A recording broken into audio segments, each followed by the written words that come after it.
আসসালামু আলাইকুম মাই YouTuber friends. তো আজ আমি আমার ফ্যামিলির কিছু সদস্য নিয়ে চলে গেলাম মুভি দেখতে। তো মুভিটি ছিল আহ, বনলতা এক্সপ্রেস।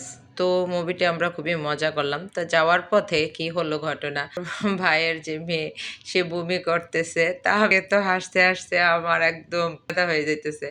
ও গাড়িতে উঠলে ওর বমি আসে। তো সাথে আমার মেয়েও মজা করতেছে। তো আমরা যাচ্ছি, যাওয়ার পথে কিছু হালকা জ্যাম ছিল। তবুও আমরা একদম কাটায় কাটায় কাটায় কাটায় বলতে তা না, শো শুরু হয়ে গেছে অলরেডি। আমাদের হাত থেকে প্রায় আধা ঘন্টা চলে গেছে।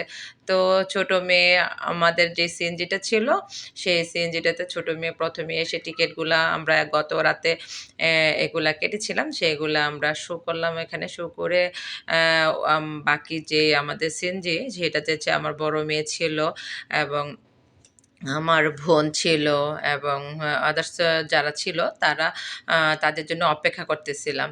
তো ওরা, এর মধ্যে আমরা একটু ফটোশ্যুট করি, তারপরে ওরা আসে, আমরা মুভি দেখতে শুরু করি। কারণ তাড়াহুড়ো করে আমরা মুভির হলে ঢুকে গিয়ে বসি, দেখে যে অলরেডি আমাদের শো চলতে শুরু করছে। তো যে প্রথমেই শুরুতেই এই গানটি আমরা দেখতে পাই। গানটি অবশ্য খুবই মজার।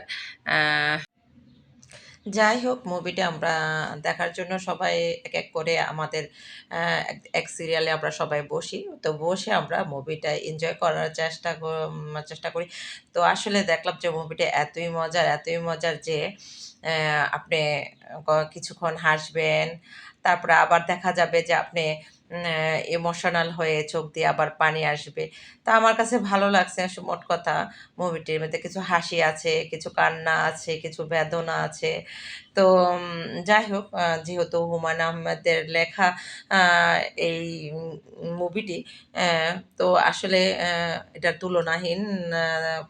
আমার কাছে ভালো লাগে হুমায়ূন আহমেদের যে কোনো ইয়েই আমার ভালো লাগে। তা হয়তো আমি হুমায়ূন আহমেদের ফ্যান, এই জন্য হয়তো আমার কাছে ভালো লাগে। তো যাই হোক, যথারীতি তো মুভির অর্ধেক শেষ হয়ে গেল, এখন ইন্টারভেল দেওয়া হয়েছে। তো আমরা অপেক্ষা করতেছিলাম, পরে আবার এখান থেকে আবার বাহির হয়ে আমরা আম, কিছু ছবি তুলি এবং পরবর্তী যে শোটা আছে শোটা দেখার জন্য কিছু পপকর্ন, 7 আপ এগুলা আমরা নিয়ে আসি। তো নিয়ে এসে তারপরে আবার যখন শো শুরু হলো, তার মধ্যে আমরা আবার শো দেখার জন্য অপেক্ষা করি।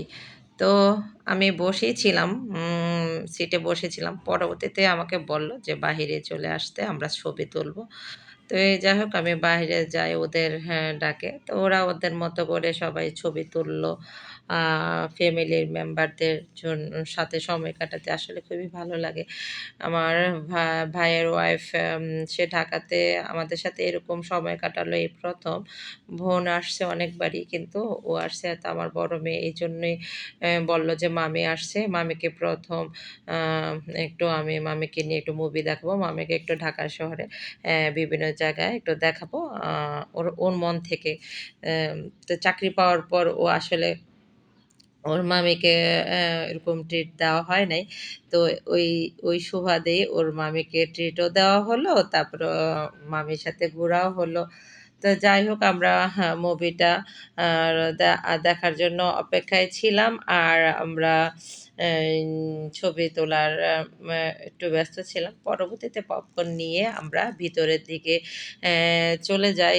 এক এক করে সবাই যাই, যায় আবার সে আমাদের নির্দিষ্ট নির্দিষ্ট স্থানে গিয়ে আমরা বসি এবং আমরা বাকি মুভিটি দেখা শুরু করি। তো ছবিটা আসলে এতই ফানি যে আপনারা যারা দেখবেন খুবই ভালো লাগবে আপনাদের। তো আপনারা আসলে ছবিটা দেখতে হ্যাঁ থাকেন। আপনাদের দেখার জন্য আমি ইনভাইট করলাম। আমার পক্ষ থেকে ছবিটি দেখবেন। ছবিটির মধ্যে অনেকগুলো শিক্ষণীয় জিনিস আছে দেখার জন্য। কারণ হুমায়ূন আহমেদ সবসময় কিছু না কিছু মেসেজ মানুষের মধ্যে সেটা দেওয়ার চেষ্টা করে। সেইগুলা যদি মানুষ আসলে মেনে নেয়, তাহলে দেখা যাবে যে হয়তো কিছুটা তার জীবনে উপকৃত হবে। তো যাই হোক আমরা ছবিটি দেখা শেষ করলাম এবং আস্তে আস্তে ছবিটি শেষের দিকে চলে আসলো।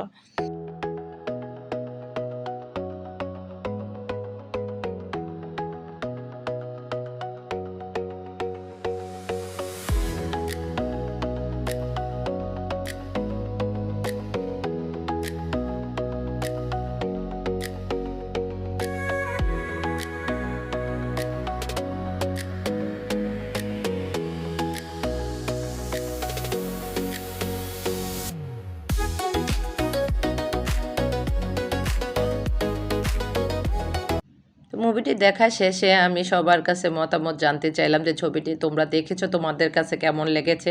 তো সবাই সুন্দর, সুন্দর কমেন্ট করেছে, লাইক করেছে, বলল যে হ্যাঁ, ছবিটি খুবই ভালো লেগেছে, ছোট বড় সবারই ভালো লেগেছে। তো তারপর ওদেরকে নিয়ে আমরা চলে গেলাম খাবার এবং খেলার জন্যে। আর আমাদের টাকাটাও আসলে যেহেতু ওদের ভালো লেগেছে সেহেতু আমাদের টাকাটা উসুল হয়ে গেছে। তো আনন্দ লাগলো।